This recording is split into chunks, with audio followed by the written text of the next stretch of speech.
Good morning students.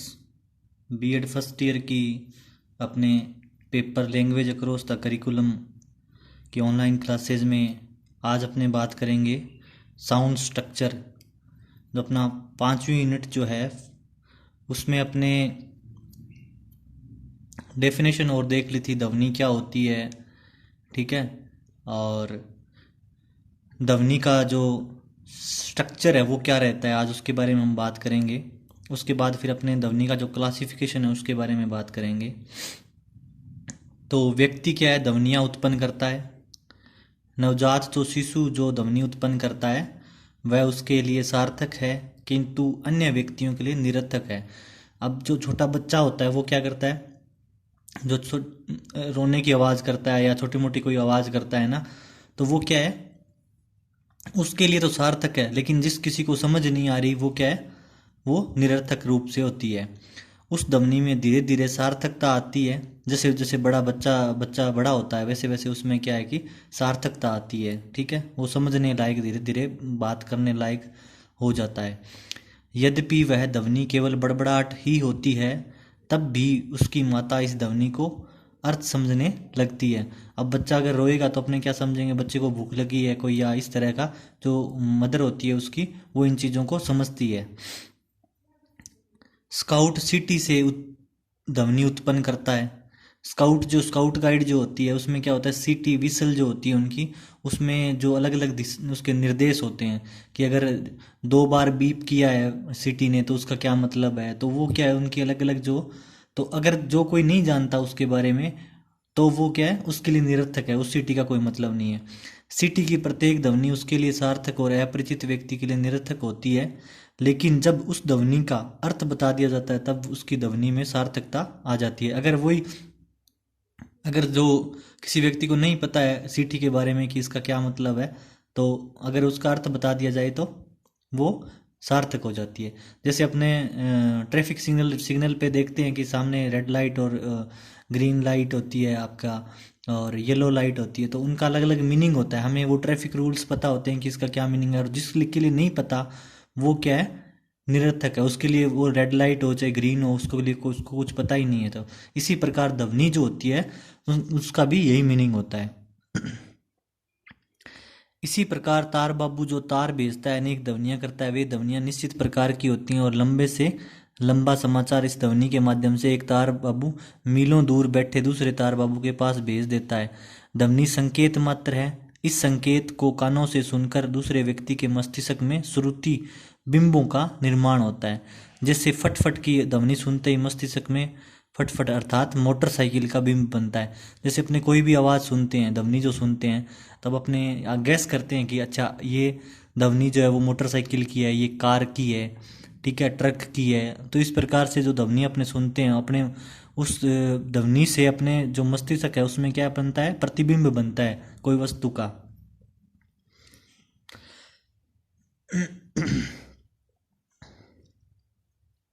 बादलों की गड़गड़ाहट की ध्वनि सुनकर वर्षा के दृश्य का बिंब सामने आता है। अब जैसे बादल गरज रहे हैं तो अपने क्या कहते हैं, बारिश हो सकती है।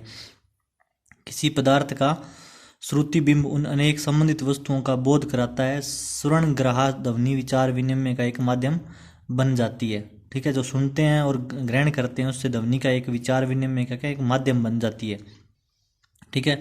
अपने जो अलग अलग पदार्थों की अलग अलग जो ध्वनियाँ हैं उससे अपने उस पदार्थ के बारे में अनुमान लगाते हैं, ठीक है। यहाँ यह कहना अनुपयुक्त नहीं होगा कि जिस प्रकार श्रवणग्राह्य ध्वनि श्रुतिबिंब बनकर किसी विचार के आदान प्रदान का माध्यम बनती है, उसी प्रकार चक्षुग्राह्य साधन भी विचारों के आदान प्रदान के साधन बनते हैं। जब हम किसी विदेश की भाषा को नहीं समझ पाते और न हमारी भाषा को वह समझ पाता तो हम कुछ संकेत करते हैं। ठीक उसी प्रकार जिस प्रकार इंजन ड्राइवर को गार्ड हरी झंडी दिखाकर चलने का संकेत करता है, हाथ चलाकर, सिर हिलाकर, जीभ निकालकर या अंगूठा दिखाकर, हम जिस चक्षु ग्राह्य साधन का प्रयोग करते हैं वह दूसरे के मस्तिष्क में बिंब बनाता है। इस बिंब को दृश्य बिंब कहते हैं। श्रुति तथा दृश्य बिंबों की सहायता से विचार बिंब बनते हैं। भाषा के मुख्य तत्वों का निर्माण इन तीन बिंबों से ही होता है। अब क्या होता है, जैसे मान लो अपने किसी दूसरी लैंग्वेज वाले जो पर्सन है, फॉरेन कंट्री का है, अपने या अपने मान लो अपने देश का ही है, तो वो क्या है, अगर अपनी भाषा नहीं समझ पा रहा है तो हम क्या उसको इशारे से समझाते हैं कि हम ये बात अपनी कहना चाह रहे हैं, आपको बताना चाह रहे हैं। तो उस इशारे से वो अनुमान लगाता है कि अच्छा ये अगर कुछ कह रहा है तो इसका मतलब ये हो सकता है। तो उसके जो सुनने वाला है उसके क्या है कि जो अपने इशारे करते हैं उनसे उनके उसमें क्या है, दृश्य बिंबों की सहायता से विचार बिंब बनते हैं, विचार उसके अंदर प्रज्वलित होते हैं कि किस क्या बोलना चाह रहा है वो। भाषा के मुख्य तत्वों का निर्माण इन तीन बिंबों से ही होता है। जैसे शिशु कमरे की छत पर घूमते हुए किसी वस्तु को देखता है, माता अथवा पिता उस वस्तु को देखकर शिशु से कहते हैं पंखा। ठीक है, अब छोटा बच्चा कोई होता है, जब वो पंखे को देखता है ऊपर घूम रहा है, तो बच्चे उस अगर बच्चा उसकी तरफ देखता है तो जो माता पिता होते हैं या कोई भी होता है तो वो उसको ये बोलता है कि ये जो है, ये जो घूम रही है वस्तु, ये क्या है, पंखा है। शिशु के मस्तिष्क में पंखा वस्तु देखकर दृश्य बिंब बनता है, पंखा शब्द सुनकर श्रुति बिंब बनता है, और कई परिस्थितियों में पंखा वस्तु को देखकर पंखा शब्द को सुनकर दृश्य श्रुति बिंब के सारे पंखा का विचार बिंब बनता है। अब जो ये तीन प्रकार के जो बिंब बनते हैं आपके, पहला तो है आपका जो है वस्तु को देखकर जो अपने बनता है दृश्य, और दूसरा है श्रुति सुन के, ठीक है, और तीसरा कौन सा है इसमें, विचार, जो उसको देख के और अपने मन में जो विचार आते हैं। विचार बिंब के बनने में निरीक्षण, तुलना, प्रत्याहार, सामान्यीकरण और नामकरण की मानसिक क्रियाएं भाग लेती हैं। सामान्य विचार किसी ध्वनि समूह द्वारा प्रकट किया जाता है, जैसे पंखा श ए ख ए, चार ध्वनियों का समुच्चय है, एक सार्थक शब्द जो अलग अलग ध्वनियों से निर्मित होता है, किसी पदार्थ, क्रिया अथवा भाव का बोध कराता है। शब्द उस उच्चारित ध्वनि को ध्वनि समुच्चय कहते हैं जिसका श्रोता द्वारा अर्थ समझा जा सकता है। शब्द की मुख्य विशेषताएं निम्नलिखित है। शब्द की विशेषताएं क्या होती है, उच्चारित ध्वनि का होना, ठीक है, उस ध्वनि का विशेष श्रोता के लिए सार्थक होना, ठीक है, जो अपने कोई भी शब्द बोलते हैं तो जिसके सामने बोल रहे हैं उसके लिए उसकी क्या सार्थकता है, ये चीज, और एक ध्वनि का उच्चारित होना, जिस शब्द का हम उच्चारण कर रहे हैं, दोनों ये विशेषताएं हैं।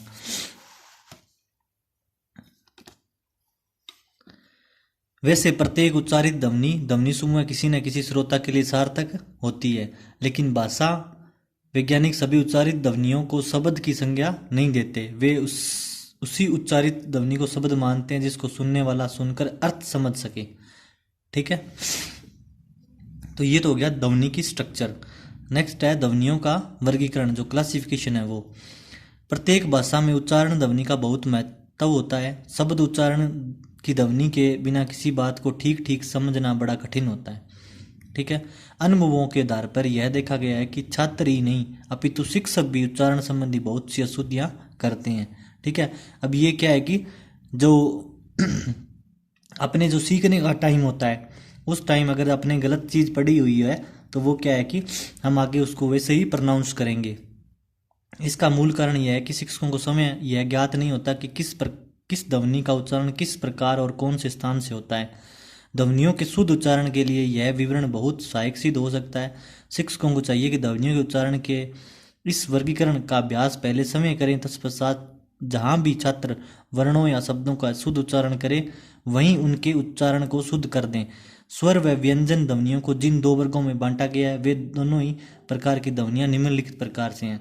तो अब जो वर्गीकरण है उसमें क्या मानते हैं अपने, एक तो स्वर ध्वनियां होती है, दूसरी व्यंजन होती है, एक तो आपके होते हैं वोवल्स, एक होते हैं कॉन्सोनेंट्स, ठीक है। तो स्वर ध्वनियां आपको सबको पता है, ए आ ई उ ऊ री ए ओ ए और ए।